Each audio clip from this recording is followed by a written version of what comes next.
Cermin besar di kamar tidur utama memantulkan sosok wanita yang nyaris tidak dikenali oleh pemilik tubuhnya sendiri. Gaun bludru merah marun itu melekat ketat, menampilkan lekuk tubuh yang selama ini sengaja disembunyikan di balik pakaian longgar nan sederhana.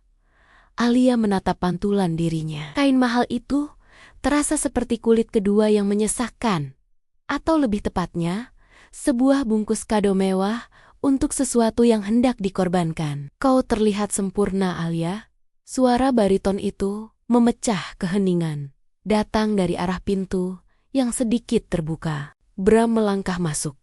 Aroma mask dan kayu cendana yang mahal menguar dari setelan jas hitam Armani yang dikenakannya. Pria itu berdiri tepat di belakang sang istri, meletakkan kedua tangan di bahu Alia yang menegang. Tatapan Bram bertemu dengan tatapan Alia di dalam cermin. Ada kilatan aneh di mata suaminya malam ini, bukan kekaguman, melainkan sesuatu yang lebih dingin, terhitung, dan penuh antisipasi. Merah adalah warna keberuntungan, bisik Bram, tepat di telinga.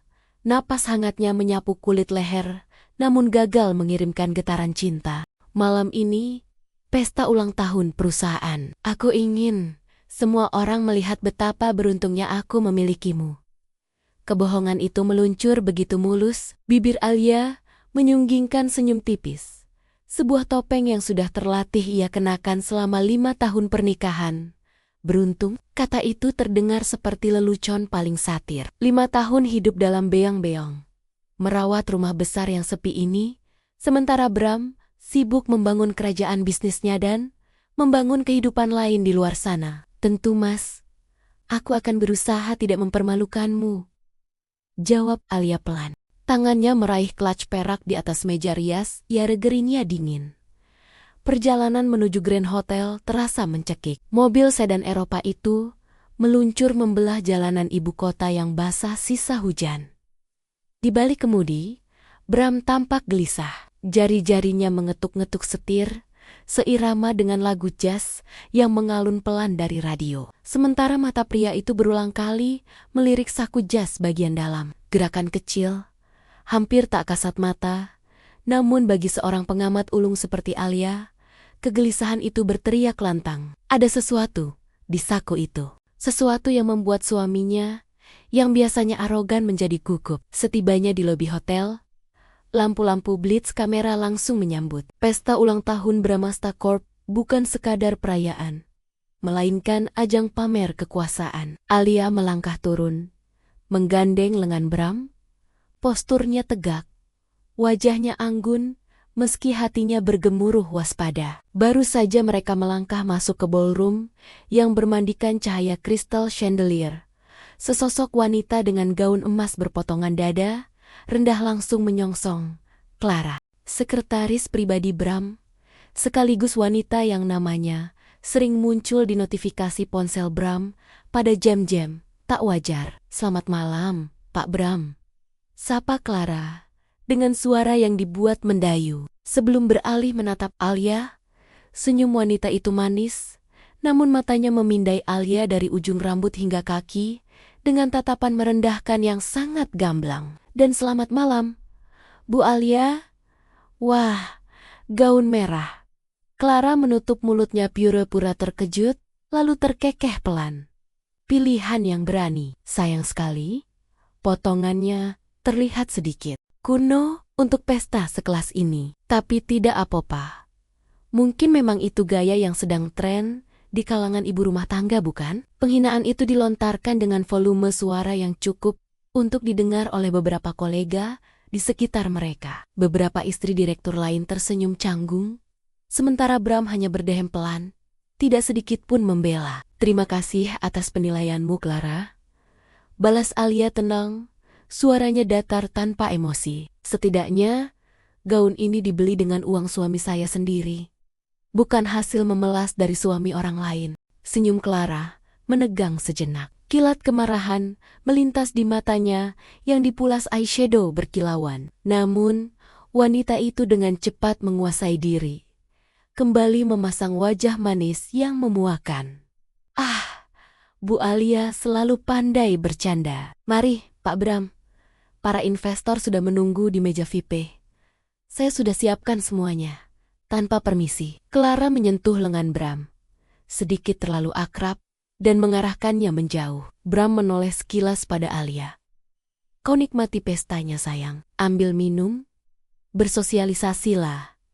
Jangan kaku seperti patung. Aku harus menyapa Pak Handoko sebentar.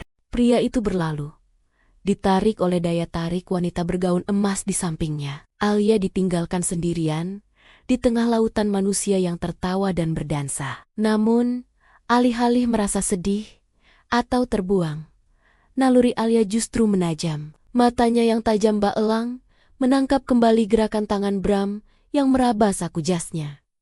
Malam ini bukan sekadar pesta. Insting Alia berteriak bahwa panggung sandiwara ini telah disiapkan untuk sebuah babak akhir. Dan Alia tidak berniat menjadi peran yang mati sebelum tirai diturunkan. Musik orkestra mengalun megah, mengisi setiap sudut ruangan yang sesak oleh aroma parfum mahal dan asap rokok cerutu. Alia memilih mundur perlahan, menarik diri dari keramaian menuju bayang-bayang pilar marmer besar di sisi kiri ruangan. Posisi ini strategis, terlindung dari pandangan langsung, namun memberikan akses visual sempurna ke arah meja bar panjang di ujung sana. Dari kejauhan, Alia melihat Bram dan Clara tertawa bersama beberapa pria paruh baya. Tawa suaminya terdengar keras, terlalu dipaksakan, seolah sedang menutupi detak jantung yang berpacu kencang. Beberapa menit kemudian, Bram memisahkan diri. Pria itu tidak menuju toilet, melainkan berjalan kaku menuju bar yang saat itu sedang agak sepi karena para tamu sibuk menyaksikan pemotongan kue di panggung utama. Alia menahan napas, tubuhnya merapat ke dinginnya pilar marmer.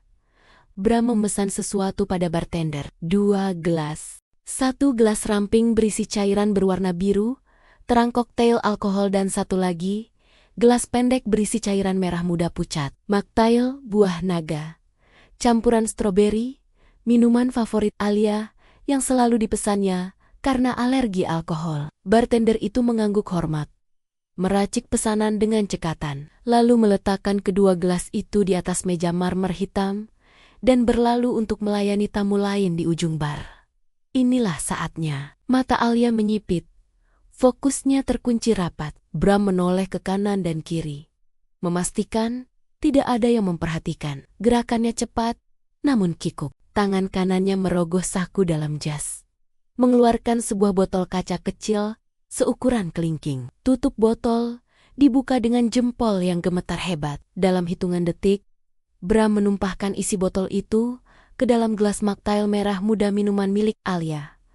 Bukan cairan, melainkan serbuk putih halus. Bubuk itu menyentuh permukaan minuman dan lenyap seketika.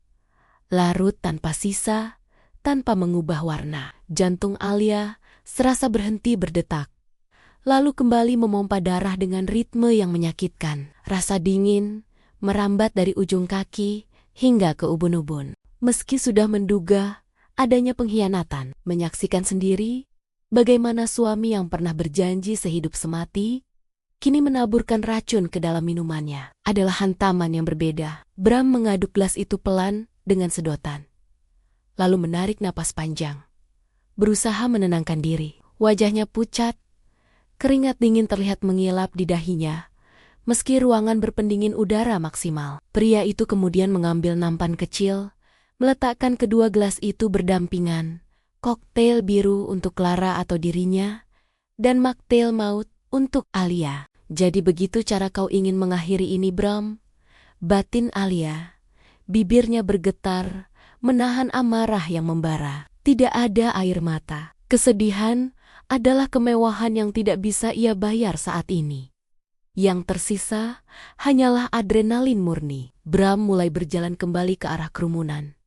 Matanya menkari-kari sosok istrinya. Alia segera memperbaiki posisi berdirinya, melangkah keluar dari balik pilar dengan wajah setenang air danau. Ia harus terlihat tidak tahu apa-apa. Ia harus terlihat sebagai domba bodoh yang siap disembelih. Saat Bram mendekat, Senyum pria itu merekah. Senyum yang kini tampak mengerikan di mata Alia. Seperti seringai malaikat pencabut nyawa. "Maaf membuatmu menunggu lama," ujar Bram, menyodorkan gelas mocktail merah muda itu. "Aku pesankan khusus untukmu. Kau pasti haus." Alia menatap gelas itu. Cairan di dalamnya tampak segar, menggoda, dan mematikan. Tatapannya beralih ke wajah Bram. Ada desakan yang tak sabar di sana. "Terima kasih, Mas. Kau perhatian sekali." Alia menerima gelas itu. Dingin gelas kaca menyentuh telapak tangannya, kontras dengan panasnya api dendam yang mulai menyala di dada. Tepat saat itu, suara melengking Clara terdengar lagi. Wanita itu muncul entah dari mana. Wajahnya sedikit memerah karena alkohol yang sudah diteguknya sebelumnya. "Oh, lihatlah pasangan romantis ini," sindir Clara. Matanya melirik gelas di tangan Alia. "Hanya minum jus buah? Astaga, pantas saja hidupmu membosankan. Di pesta seperti ini, kita harus bersenang-senang sedikit."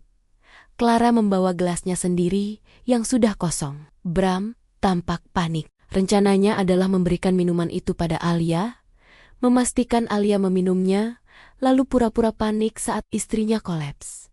Kehadiran Clara yang tiba-tiba bisa mengacaukan segalanya. "Clara, jangan ganggu Alia dulu," potong Bram cepat.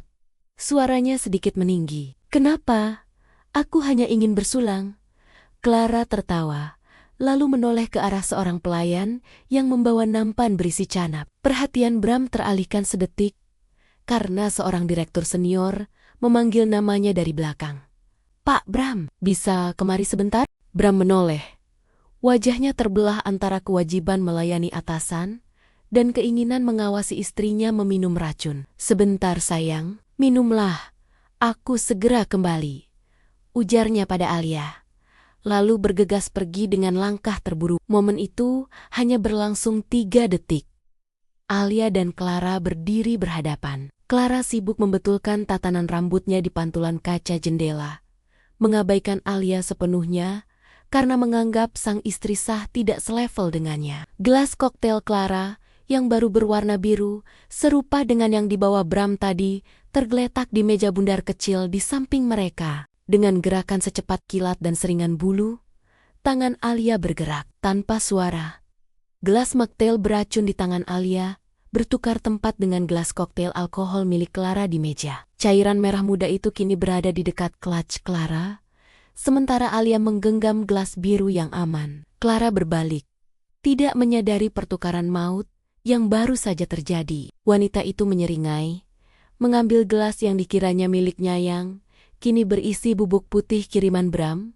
"Untuk wanita yang tidak tahu kapan harus menyerah," ejek Clara, mengangkat gelas merah muda itu tinggi-tinggi ke arah Alia. Alia mengangkat gelas birunya, sudut bibirnya terangkat membentuk senyum misterius yang membuat bulu kuduk berdiri. "Untuk karma," balas Alia pelan. "Semoga rasanya sesuai dengan perbuatanmu." Tanpa ragu, Clara menempelkan bibir bergincunya ke gelas itu dan menenggak isinya dengan rakus. Alia hanya menatap, menyaksikan bagaimana takdir sedang bekerja melalui kerongkongan musuhnya. Musik orkestra mengalun megah, mengisi setiap sudut ruangan yang sesak oleh aroma parfum mahal dan asap rokok cerutu. Alia memilih mundur perlahan, menarik diri dari keramaian menuju bayang-bayang pilar marmer besar di sisi kiri ruangan. Posisi ini strategis, terlindung dari pandangan langsung, namun memberikan akses visual sempurna ke arah meja bar panjang di ujung sana. Dari kejauhan, Alia melihat Bram dan Clara tertawa bersama beberapa pria paruh baya. Tawa suaminya terdengar keras, terlalu dipaksakan, seolah sedang menutupi detak jantung yang berpacu kencang. Beberapa menit kemudian, Bram memisahkan diri. Pria itu tidak menuju toilet, melainkan berjalan kaku menuju bar yang saat itu sedang agak sepi, karena para tamu sibuk menyaksikan pemotongan kue di panggung utama. Alia menahan napas, tubuhnya merapat ke dinginnya pilar marmer. Bram memesan sesuatu pada bartender.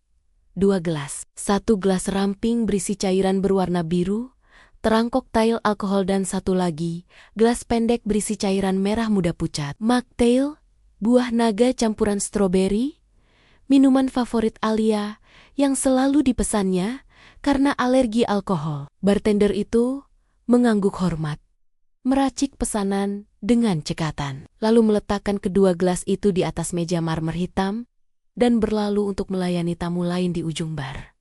Inilah saatnya. Mata Alia menyipit. Fokusnya terkunci rapat. Bram menoleh ke kanan dan kiri, memastikan tidak ada yang memperhatikan.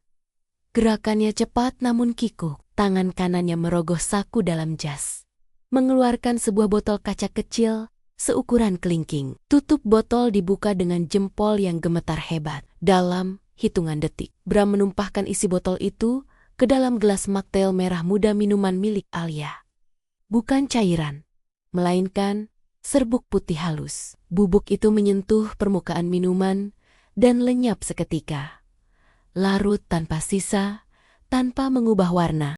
Jantung Alia serasa berhenti berdetak, lalu kembali memompa darah dengan ritme yang menyakitkan. Rasa dingin merambat dari ujung kaki hingga ke ubun-ubun. Meski sudah menduga adanya pengkhianatan, menyaksikan sendiri bagaimana suami yang pernah berjanji sehidup semati kini menaburkan racun ke dalam minumannya adalah hantaman yang berbeda. Bram mengaduk gelas itu pelan dengan sedotan, lalu menarik napas panjang, berusaha menenangkan diri. Wajahnya pucat, keringat dingin terlihat mengilap di dahinya.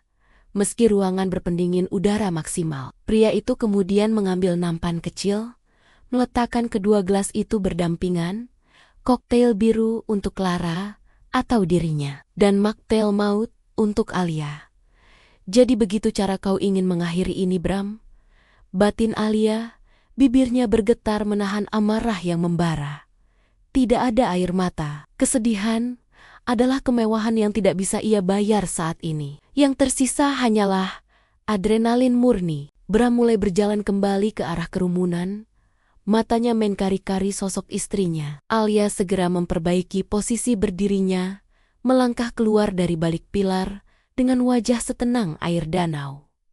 Ia harus terlihat tidak tahu apa-apa. Ia harus terlihat sebagai domba bodoh yang siap disembelih. Saat Bram mendekat, senyum pria itu merekah. Senyum yang kini tampak mengerikan di mata Alia. Seperti seringai malaikat pencabut nyawa. Maaf, membuatmu menunggu lama, ujar Bram, menyodorkan gelas mocktail merah muda itu. Aku pesankan khusus untukmu. Kau pasti haus. Alia menatap gelas itu. Cairan di dalamnya tampak segar, menggoda, dan mematikan. Tatapannya beralih ke wajah Bram. Ada desakan yang tak sabar di sana. Terima kasih, Mas. Kau perhatian sekali. Alia menerima gelas itu. Dingin gelas kaca menyentuh telapak tangannya, kontras dengan panasnya api dendam yang mulai menyala di dada. Tepat saat itu, suara melengking Clara terdengar lagi. Wanita itu muncul entah dari mana. Wajahnya sedikit memerah karena alkohol yang sudah diteguknya sebelumnya. Oh, lihatlah pasangan romantis ini, sindir Clara. Matanya melirik gelas di tangan Alia. Hanya minum jus buah? Astaga, pantas saja hidupmu membosankan. Di pesta seperti ini, kita harus bersenang-senang sedikit. Clara membawa gelasnya sendiri yang sudah kosong. Bram tampak panik. Rencananya adalah memberikan minuman itu pada Alia, memastikan Alia meminumnya, lalu pura-pura panik saat istrinya kolaps. Kehadiran Clara yang tiba-tiba bisa mengacaukan segalanya. Clara, jangan ganggu Alia dulu, potong Bram cepat. Suaranya sedikit meninggi. Kenapa? Pa, aku hanya ingin bersulang. Clara tertawa, lalu menoleh ke arah seorang pelayan yang membawa nampan berisi canap. Perhatian Bram teralihkan sedetik karena seorang direktur senior memanggil namanya dari belakang. Pak Bram, bisa kemari sebentar? Bram menoleh. Wajahnya terbelah antara kewajiban melayani atasan dan keinginan mengawasi istrinya meminum racun. Sebentar sayang, minumlah.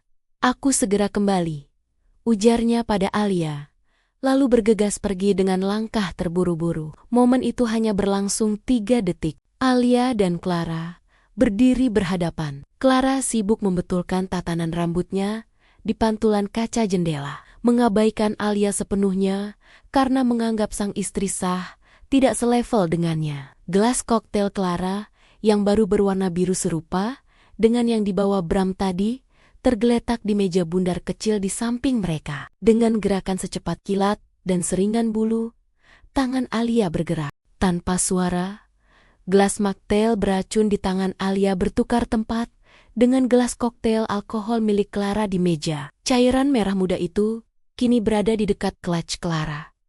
Sementara Alia menggenggam gelas biru yang aman. Clara berbalik, tidak menyadari pertukaran maut yang baru saja terjadi. Wanita itu menyeringai, mengambil gelas yang dikiranya milik Nyayang, kini berisi bubuk putih kiriman Bram.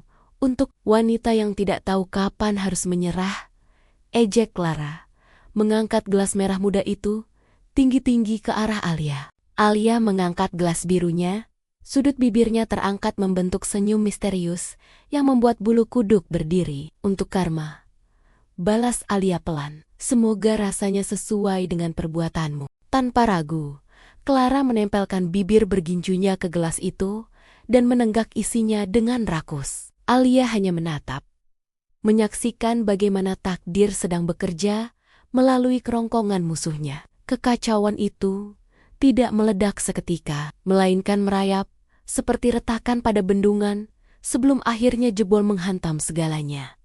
Clara tidak sekadar pingsan. Tubuh wanita itu mengejang hebat di lantai karpet ballroom yang mewah, menciptakan pemandangan kontras yang mengerikan antara gaun emas gemerlap dan tubuh yang menggeliat kesakitan. Zat kimia itu bekerja dengan presisi iblis. Sistem saraf otonom Clara dibajak paksa. Rasa panas yang tak tertahankan membakar dari dalam, membuat wanita itu mencakar leher dan dadanya sendiri hingga meninggalkan guratan merah panjang yang mulai berdarah. Kuku-kuku manikurnya patah, menancap pada kulit yang melepuh akibat reaksi alergi ekstrem.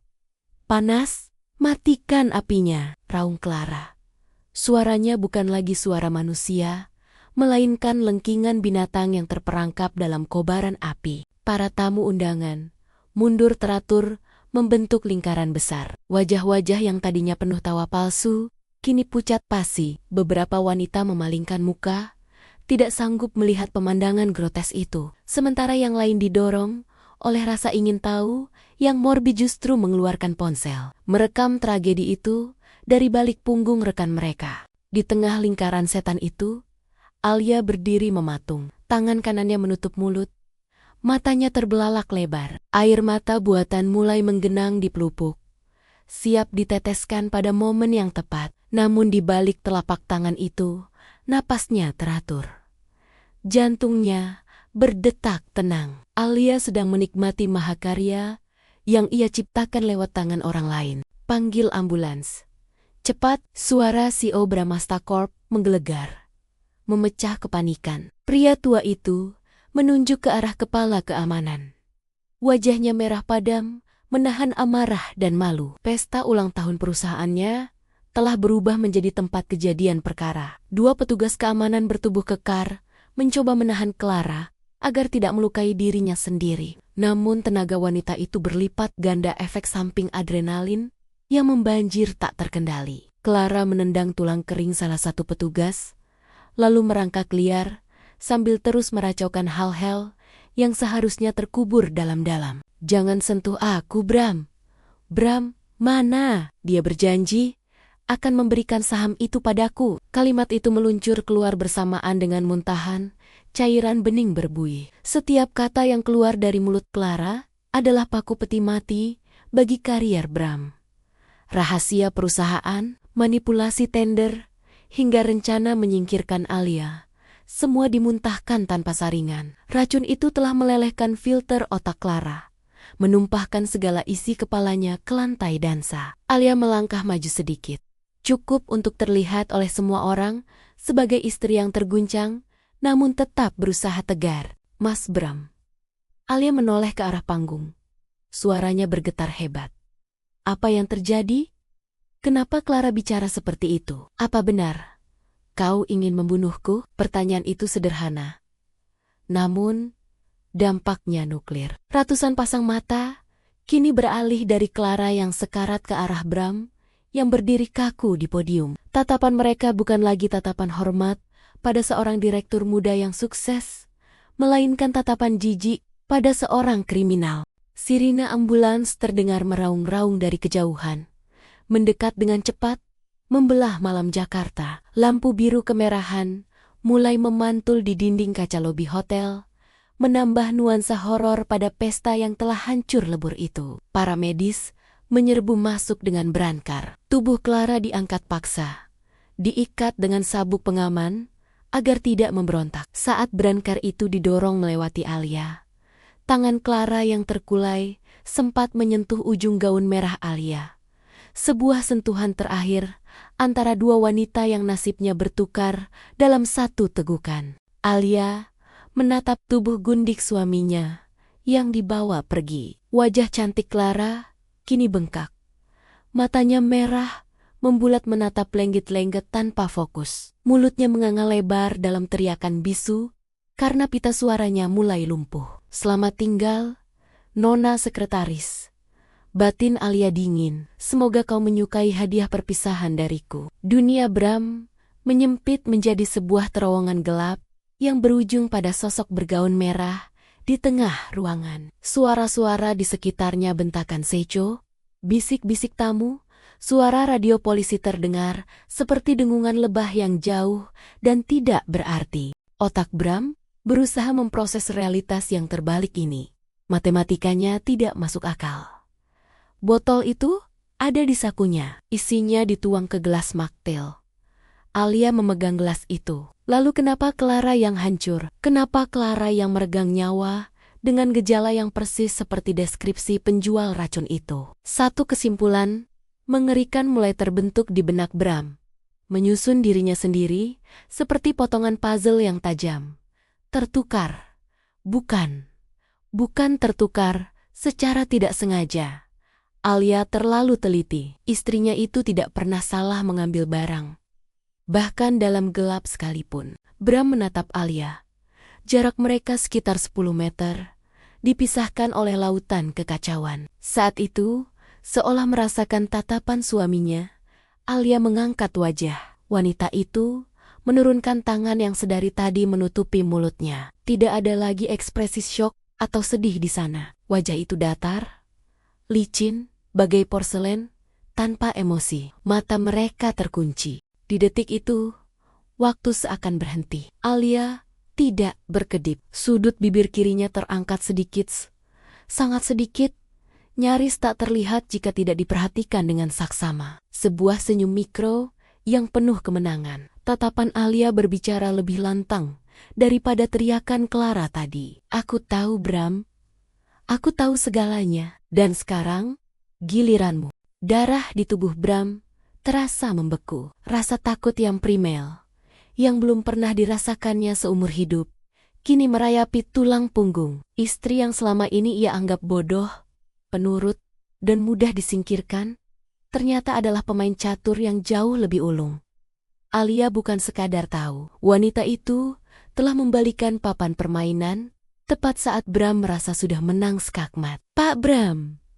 Pak Bram! Sebuah tangan berat menepuk bahu Bram, menyentaknya kembali ke realitas. Dua orang petugas kepolisian berseragam coklat sudah berdiri di hadapannya. Wajah mereka keras, tanpa senyum. Kami perlu meminta keterangan Bapak terkait insiden ini. Dan berdasarkan racauan korban tadi, ada dugaan keterlibatan Bapak dalam polisi itu. Berhenti sejenak, melirik ke arah CO yang berdiri dengan wajah murka. Percobaan pembunuhan berencana.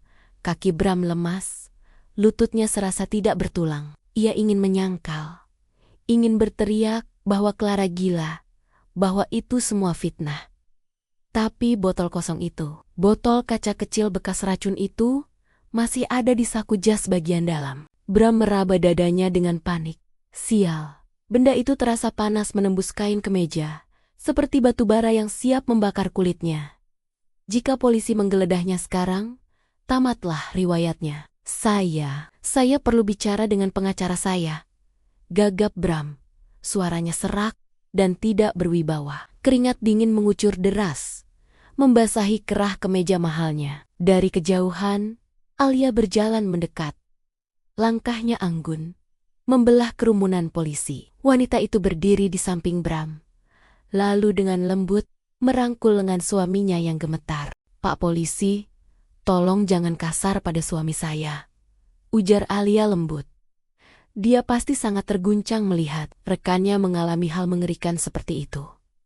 Sentuhan Alia di lengannya membuat Bram ingin muntah. Itu bukan rangkulan kasih sayang, melainkan cengkeraman sipir penjara pada tahanannya. Jari-jari Alia menekan kuat pada otot bisep Bram, mengirimkan pesan peringatan yang jelas. "Kau milikku sekarang.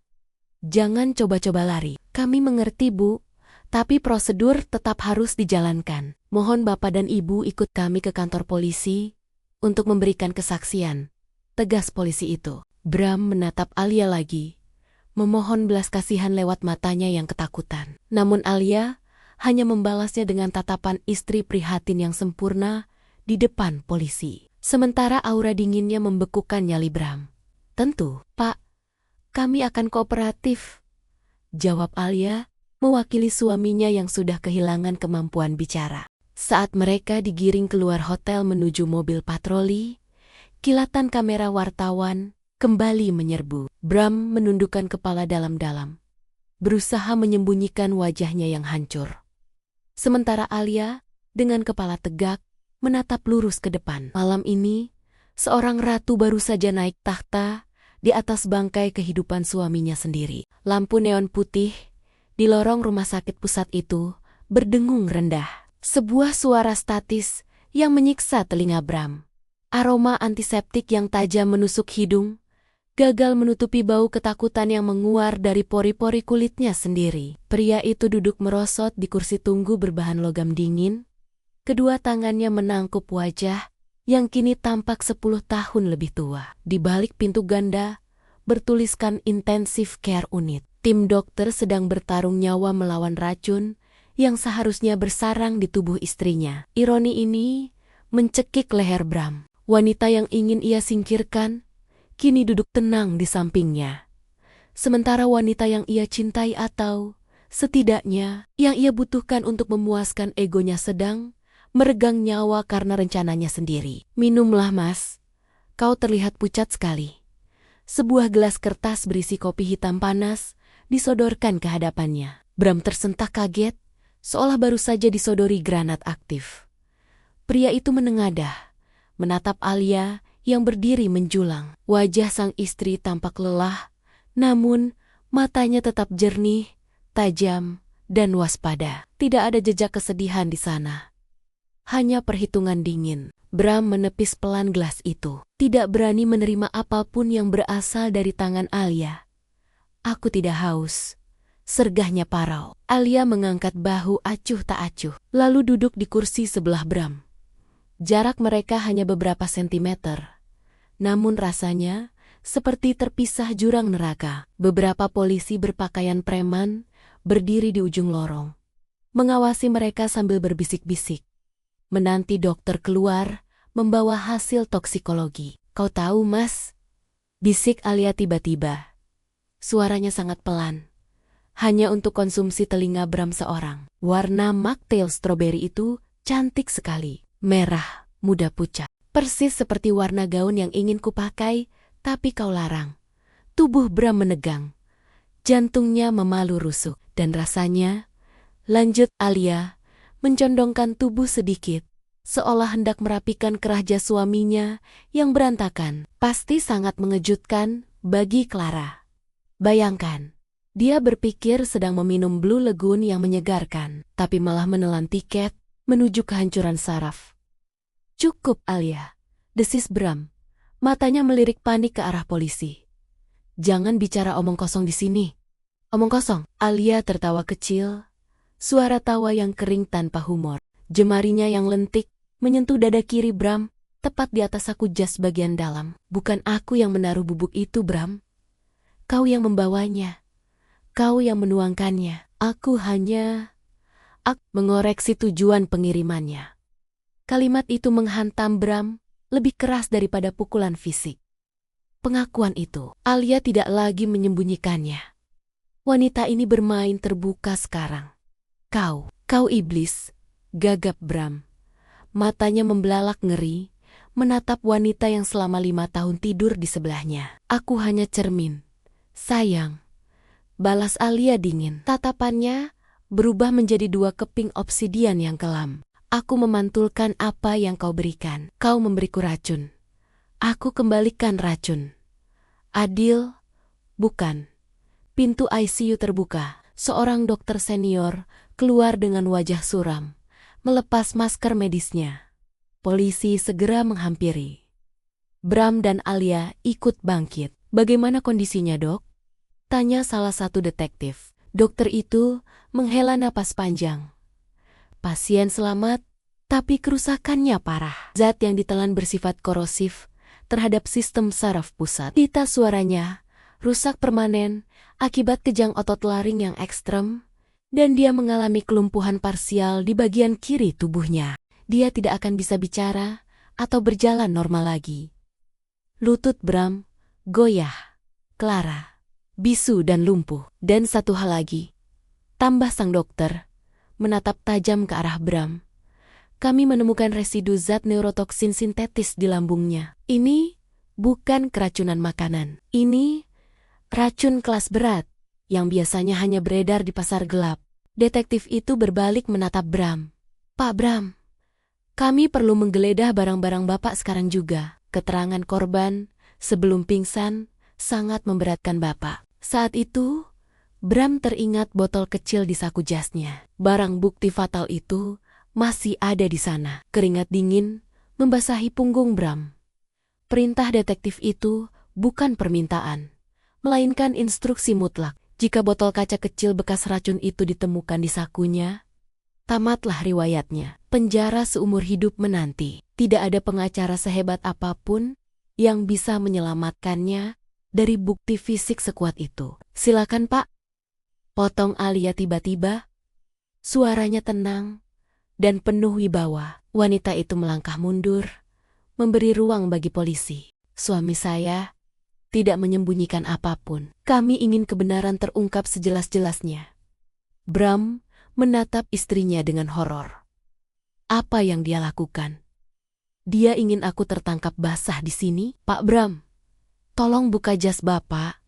Perintah detektif itu tegas. Dengan tangan gemetar hebat, Bram membuka kancing jas hitam mahalnya. Jantungnya berdetak begitu kencang, hingga ia takut pembuluh darahnya akan pecah. Saat tangan detektif itu merogoh saku bagian dalam saku, tempat ia menyimpan botol maut itu, Bram memejamkan mata, menunggu bunyi klik borgol besi. Namun, yang terdengar hanya suara kain yang diremas. Detektif itu menarik tangannya keluar.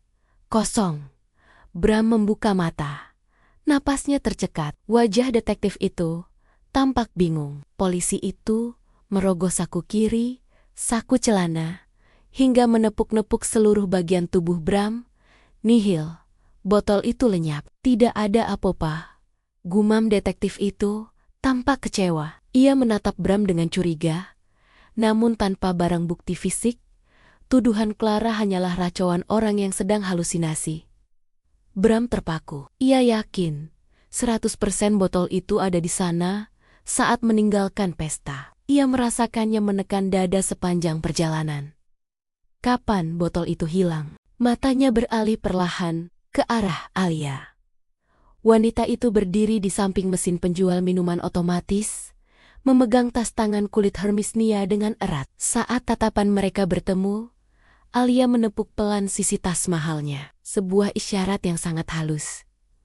Ingatan Bram berputar mundur cepat di lobi hotel. Saat polisi menggiring mereka ke mobil, Alia merangkul lengannya. Di mobil polisi, Alia duduk mepet di sampingnya, berpura-pura menangis di bahunya. Di ruang tunggu tadi, saat Alia merapikan kerah jasnya, tangan pesulap itu bekerja lagi. Alia telah mencopet barang bukti itu tepat di bawah hidung polisi dan hidung Bram sendiri. Sekarang, nyawa Bram tidak lagi berada di tangan hukum, melainkan di dalam tas tangan istrinya. Alia memegang kartu as terakhir. Jika Bram berani mekom atau menolak permintaan cerai, atau mencoba melawannya, botol itu akan secara ajaib muncul di kantor polisi keesokan harinya. Sudah kubilang, Pak, ujar Alia lembut pada detektif itu. Wajahnya memancarkan ketulusan palsu yang memuakan. Suami saya mungkin memang berselingkuh dan itu sangat menyakitkan bagi saya, tapi dia bukan pembunuh. Mungkin Clara, mungkin wanita itu meminum sesuatu yang salah karena depresi. Narasi baru telah dibangun.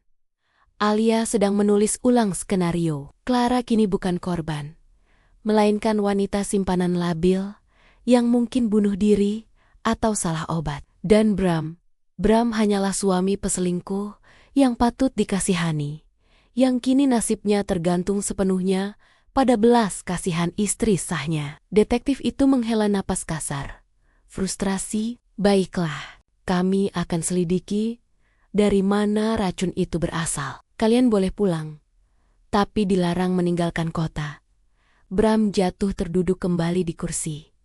Kakinya tidak kuat menopang tubuh. Ia selamat dari penjara malam ini.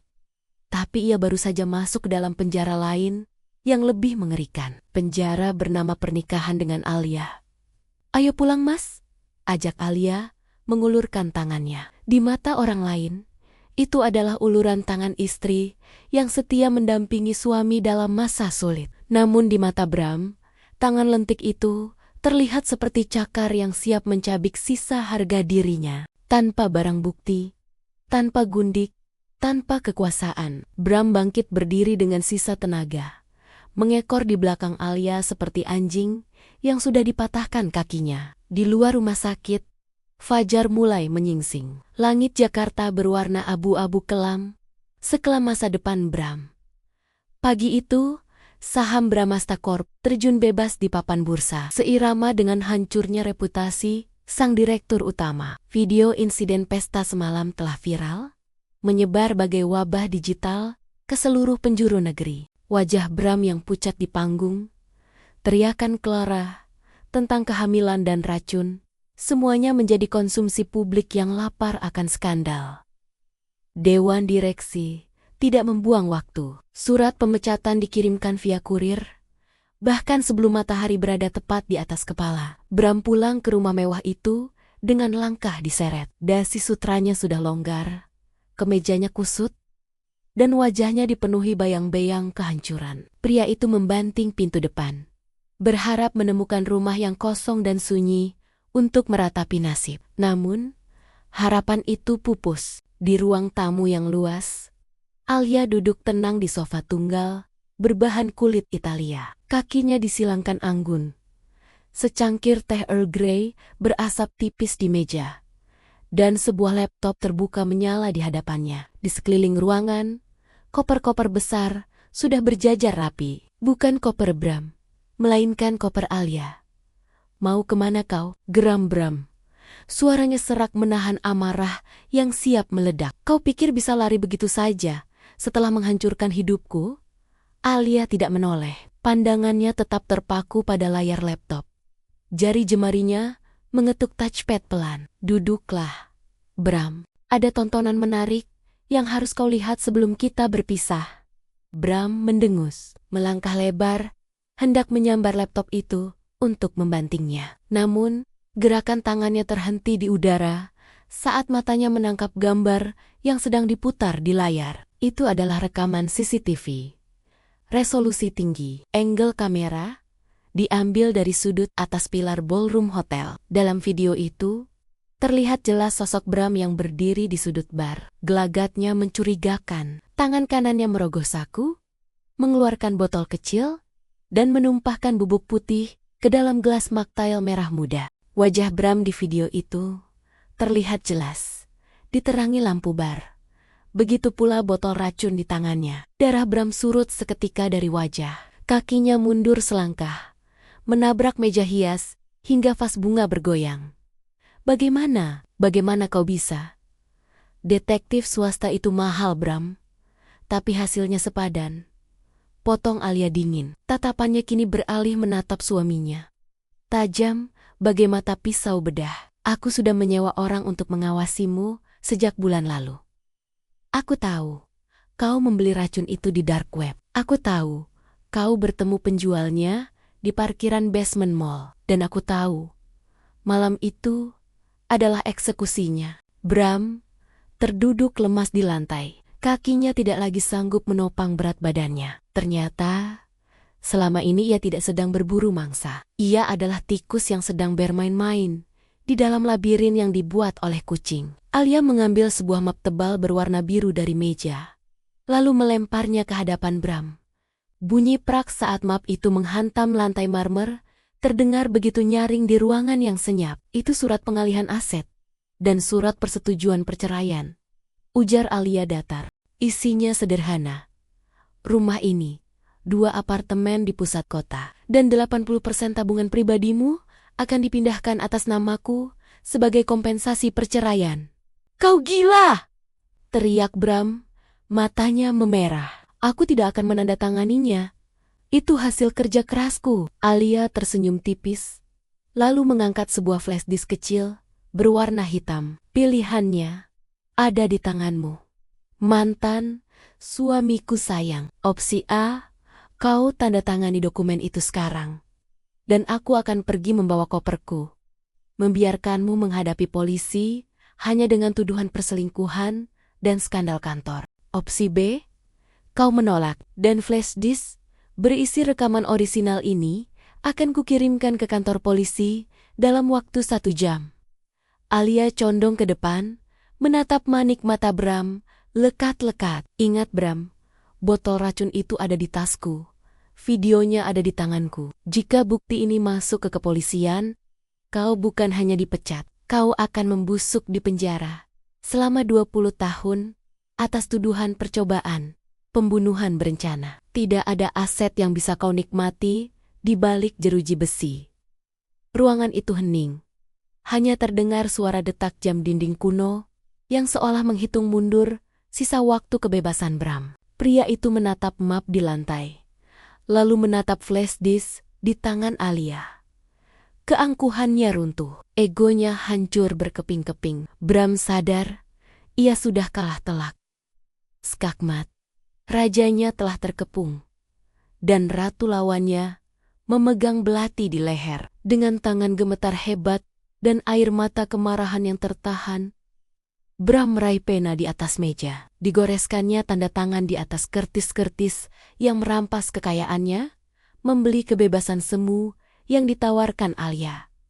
2 minggu kemudian, Bandara Internasional Soekarno-Hatta tampak sibuk seperti biasa. Alia duduk di lounge kelas bisnis, menyesap champagne dingin sambil menatap landasan pacu lewat dinding kaca raksasa. Paspor dan tiket penerbangan satu arah ke Eropa tergeletak di meja. Penampilannya tampak segar, jauh lebih muda dan bercahaya dibanding sosok istri tertekan yang selama ini ia perankan. Televisi besar di dinding lounge sedang menayangkan berita siang.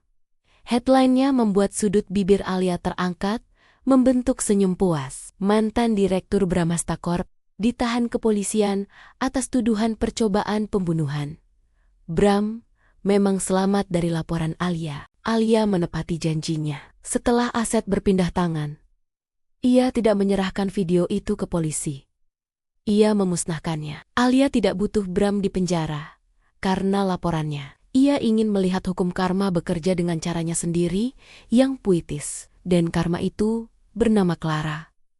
Di layar berita, terlihat cuplikan Bram yang digiring masuk ke mobil tahanan dengan tangan terborgol dan mengenakan rompi oranye. Wajah pria itu hancur, matanya kosong seolah jiwanya telah dicabut. Laporan itu menyebutkan bahwa Clara siuman dari koma 3 hari lalu. Meski pita suaranya rusak permanen dan tubuh bagian kirinya lumpuh, otak Clara masih berfungsi penuh dan dipenuhi dendam kesumat. Dengan tangan kanan yang masih berfungsi, Clara mengetikkan kesaksian lengkap di tablet kepolisian. Clara membeberkan segalanya.